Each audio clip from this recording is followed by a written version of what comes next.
სახელმწიფო საკონსტიტუციო კომისიამ არჩევანი 3 სამუშაო პროექტ შორის უნდა გააკეთოს. მათ შორის 2 საპრეზიდენტო, ერთი კი ქვეყნის შერეულ მოწყობას გულისხმობს.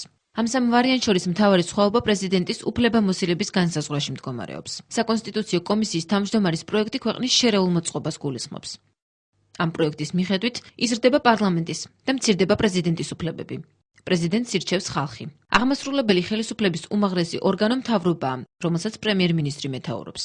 პრემიერს და მინისტრთა კაბინეტს პარლამენტის მითითებით წარადგენს პრეზიდენტი. თუ მთავრობას ერთი თვის ვადაში ვერ დაამტკიცებს, საკანონმდებლო ორგანოს უფლება აქვს პრემიერი თავად აირჩიოს. პარლამენტის დათხოვნის უფლება ექნება თავად პარლამენტს და არა პრეზიდენტს. პრეზიდენტს აღარ ექნება უფლება იყოს პოლიტიკური პარტიის ლიდერი. გადავწყვიტეთ, რომ საბოლოოდ გაგვერკვია ურთიერთობა პრეზიდენტსა და მთავრობას შორის. ვინაიდან დღევანდელი კონსტიტუციის მიხედვით, დღეს არსებული რედაქციის მიხედვით, თითქოს არ არის პრეზიდენტი აღმასრულებელი ხელისუფლების მეთაური, მაგრამ მიმავდროულად ისეთი უფლებამოსილებები გააჩნია, რომ რეალურად ხელმძღვანელობს და არის მეთაური აღმასრულებელი ხელისუფლების. ჩვენი პროექტის მიხედვით იგი დაშორებული არის აღმასრულებელ ხელისუფლებას. მეორე ვარიანტი იურისტებს ვასილ გონაშვილს და ლევან ბოძაშვილს ეკუთვნით. მათ ვერსიაში წინა პროექტისაგან განსხვავებით, აღმასრულებელი ხელისუფლების მეთაურია პრეზიდენტი. პრეზიდენტს ირჩევს ხალხი. უქმდება პრემიერ-მინისტრის პოსტი და ჩნდება ვიცე-პრეზიდენტი, რომელიც უშუალოდ ექვემდებარება პრეზიდენტს.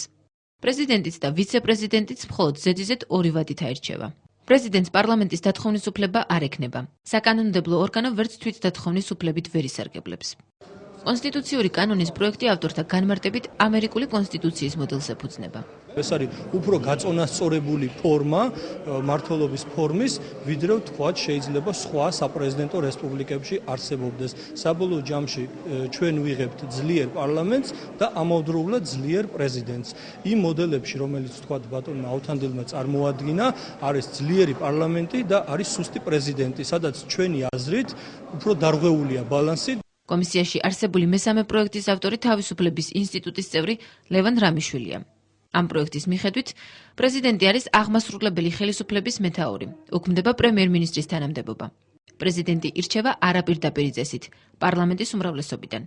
პარლამენტი ხდება ორპალატიანი, ზედა და ქვედა პალატა. ქვეყანა იყოფა შტატებად. თითოეულ შტატს მართავს გუბერნატორი, პრეზიდენტი უფლებამოსილია დაითხოვოს პარლამენტი. ლევან რამიშვილის პროექტი ამერიკის შეერთებულ შტატებსა და ლათინური ამერიკის ქვეყნების კონსტიტუციის მოდელს ეფუძნება. თავისუფლების ინსტიტუტის წევრი ერთადერთი ავტორია, ვისაც საკუთარ პროექტზე საუბარი არ სურს.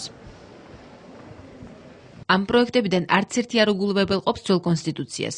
ნებისმიერი ვარიანტის გასვლის შემთხვევაში არც პრეზიდენტის და არც პარლამენტის მმართველობის ვადებისაცვლა ხელახლა არ დაიწყება.